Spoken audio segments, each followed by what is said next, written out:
Dominica ভিলাসালেক প্রায় সবার আগে নতুন টেলিস্কোপ নিয়ে পরীক্ষার সুযোগ পাচ্ছেন। মহাকাশের নতুন সুপার টেলিস্কোপ প্রস্তুত হওয়ার ঠিক পরেই বাছাই করা যে 13টি টিম সেটি ব্যবহার করার সুযোগ পাচ্ছে, তিনি সেগুলির মধ্যে একটি সদস্য।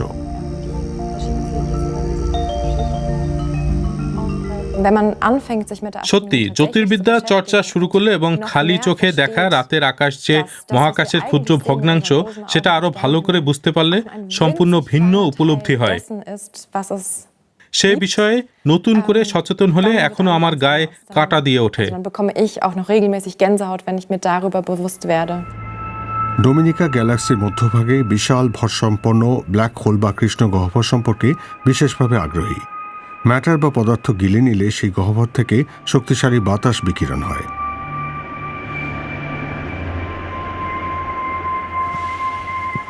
সেই বাতাস গ্যালাক্সির মধ্যে নক্ষত্রের জন্ম প্রক্রিয়ায় সহায়ক হতে পারে, আবার প্রক্রিয়া বন্ধ করতে পারে বলে তিনি জানালেন।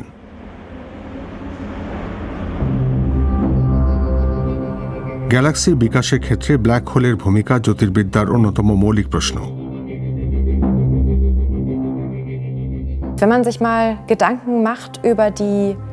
বিশাল ভরসম্পন্ন কৃষ্ণ গহ্বর ও সেটির আশ্রয়দাতা গ্যালাক্সির আয়তন তুলনা করলে বোঝা যাবে সেই পার্থক্য কত বড়। অনেকটা ধাতুর তৈরি পয়সার সঙ্গে চাঁদের আয়তনের তুলনার মতো।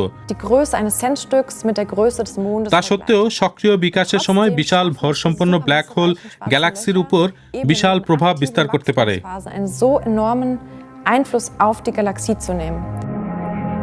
কিভাবে ব্ল্যাক হোল সেই প্রভাব রাখে, জ্যোতির্বিজ্ঞানী হিসেবে ডোমিনিকা তা বুঝতে চান, কারণ আমরাও তো মিল্কি ওয়ে গ্যালাক্সিতে বাস করি।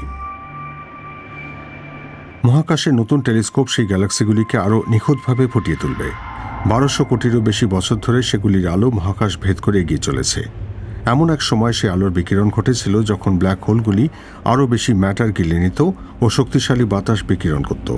চারিপাশের পরিবেশের উপর তার প্রভাব টেলিস্কোপে ধরা তথ্যের মাধ্যমে জানা যাবে।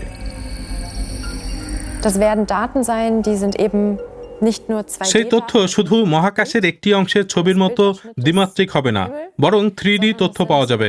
অর্থাৎ সেই ছবির প্রতিটি পিক্সেলের পেছনে একটা স্পেকট্রাম লুকিয়ে রয়েছে।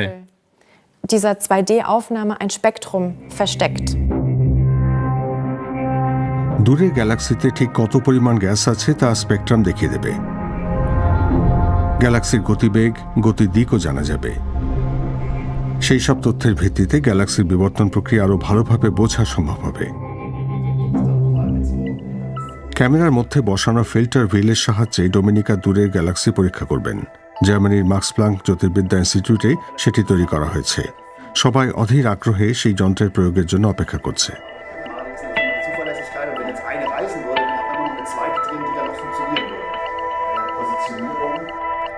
14 বছর ধরে এই অভিযান বারবার পিছিয়ে দিতে হয়েছে। ডোমিনিকা এবার সেখান থেকে তথ্য সংগ্রহের জন্য অপেক্ষায় রয়েছেন। এক্ষেত্রে আমাদেরও দায়িত্ব রয়েছে, কারণ সেই তথ্যের সাহায্যে আমরা যা তুলে ধরব, জানতে পারবো, অন্যান্য জ্যোতির্বিদদেরও তা জানানো উচিত। জেমস ওয়েব সত্যি কি করতে পারে তা বলতে পারি, তাই খুব ভালো প্রস্তুতির প্রয়োজন।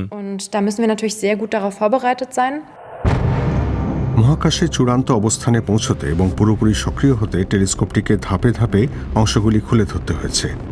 নড়াচড়া করতে পারে এতগুলি এমন অংশ নিয়ে এর আগে কোনো স্যাটেলাইট উৎক্ষেপণ করা হয়নি। সবকিছু মেলে ধরতে 2 সপ্তাহ সময় লেগেছে। কোথাও কোনো ভুল ত্রুটির অবকাশ ছিল না। উৎক্ষেপণের 6 মাস পর সেই টেলিস্কোপ প্রাথমিক তথ্য সরবরাহ শুরু করেছে।